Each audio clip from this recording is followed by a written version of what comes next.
Почитувани гледачи, добре дојдовте во порталот Работник. Денеска можам да кажам дека имаме ексклузивно интервју, би рекол и вонредна средба со председателот на Синдикат на полиција на Македонија, господин Орце Коцевски. Добре дојде. Добре дојдов. Благодарам поканата. Ете така. Фала ви што одвоивте време да можеме да пренесеме она кое што се случува денеска и кое што е најавено. Ви имате најавено протест пред МВР. Кои се, кажете ни, причините за превземање на вакви радикални чекори? Па, првен благодарам на поканата. Поздрав до вработените во полиција, нашите членови. Првен, јас како председател не сум сигурен колку јавноста, но верувам дека вработените во полицијата добро знаат дека во Министерството за внатрешни работи не тече мед и млеко онака како што тоа во изминатиот период е представено во јавноста. Ние како синдикат бараме само институција која што сите нас ќе не почитува, кај што ќе бидат институција која што ќе бидеме ценети и задоволни кај својот работодавач. Институција која што ќе не почитува како незини представници и најважно е институција која што е должна да врати изгубеното во минатото, тоа е враќање на професионализмот. Но дали тоа е така и дали денес може да зборуваме дека тоа навистина така? Дали денеска може да кажеме дека професионализмот во рамките на Министерството на внатрешни работи постои или истиот воопшто го нема? Дали ќе мораме да си го поставиме ние прашањето дали имаме задоволна полиција денес? Тука сме да го потсетиме нашиот работодавач дека истиот е должен да воспостави владење на правото, иако владење на правото во Министерството за внатрешни работи во моментот е само мисловна именка. Така. Кажете ни кои се барањата кои што ќе ги упатите денес до министерот и надлежните органи со цел изнаоѓање на решенија? Така. Значи, колку се за ова можеме ни да зборуваме до утре са бајле. Значи барањата се огромни, незадоволството полицијата е огромно. Ние на денешниот протест ќе направиме ќе поднесеме само дел од нашите барања, каде што ќе ги изнесеме во јавноста.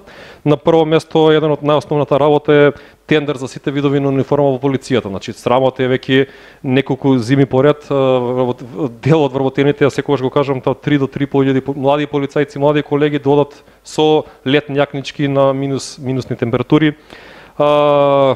Едно од најосновните барања е и како што и кажуваме во јавноста, стоп за незаконските распоредувања во Министерството за внатрешни работи.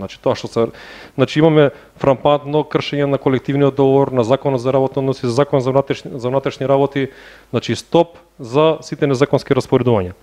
Најосновна работа, нешто што ни следуваат, значи тоа е барањето за додатокот за во борбата за коронавирус. Значи срамота е единствено само полицијата како институција не доби додаток онака како што добија сите други институции во борбата. Значи ние не викаме дека не треба да добијат останатите институции, но тоа што нас не следува, треба да ни го дадат.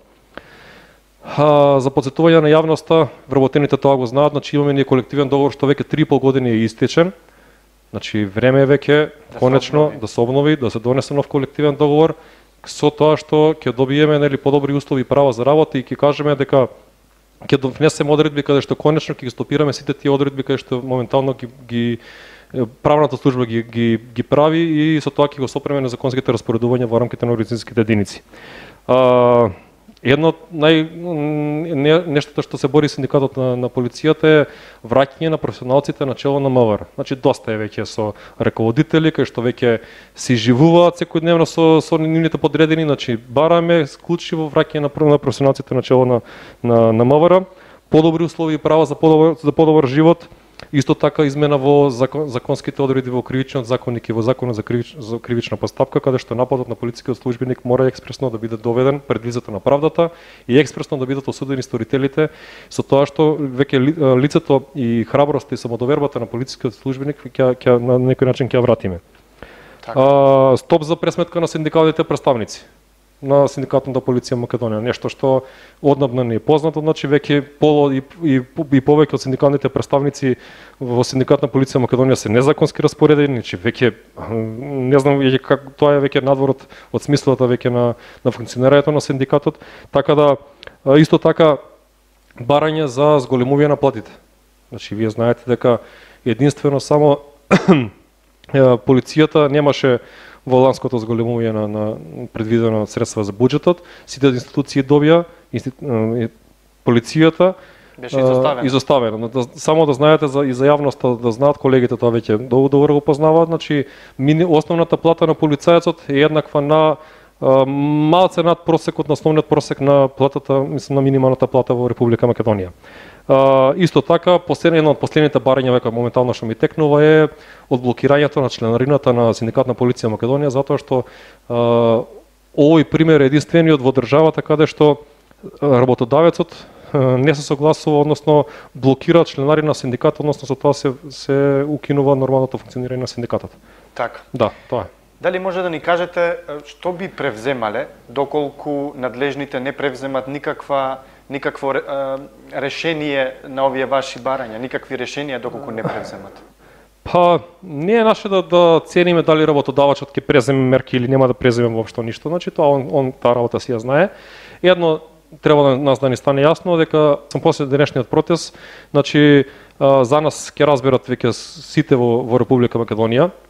Но дали ќе остане така, јас се надам дека нема да остане така, значи благодарение на Сојузот каде што веќе ние неодамна членуваме, а тоа е Конфедерацијата на слободни синдикати на Македонија, значи ќе се погрижиме за оваа ситуација, за оваа состојба, не да не разберат не само во држава, во нашата држава, во Република Македонија, ќе не разберат и во Европа, и во Балканот, а ќе видиме и во светски размери, затоа што ова што се случува моментално во нашата држава и во нашето министерство е страшно, така да мора да направиме нешто. Превземале и дополнителни чекори, да. За сето тоа да се изнесе се до исполнувањето на нашите барања. Така. Друго, да. Дали сакате нешто можеби да додадете, допатите некој апел до јавноста? Па додека само неколку часови нели пред почнувањето на протестот да упатаме на силна порака на сите вработени нели во рамките на Министерството за внатрешни работи да не поделинуваат на притисоците моментално што свесен сум дека им ги вршат за раководителите за не испаѓање на протестот и една работа сакам да им пренесам и да знаат да имат нум, затоа што нивните раководители им е добро, супер им е, има живот за нив, нека се погрежат другите вработени да даде животот и за нив. Затоа што борбата за подобрување за подобри услови и право во полицијата продолжува. Бидете дел од тоа. Благодарам. Благодариме господин Орце, се надеваме на успех на овој протест и благодарим се вас. гледаме во наредно интервју. Хвала ви. Драги гледачи, останете со здравје. Поздрав.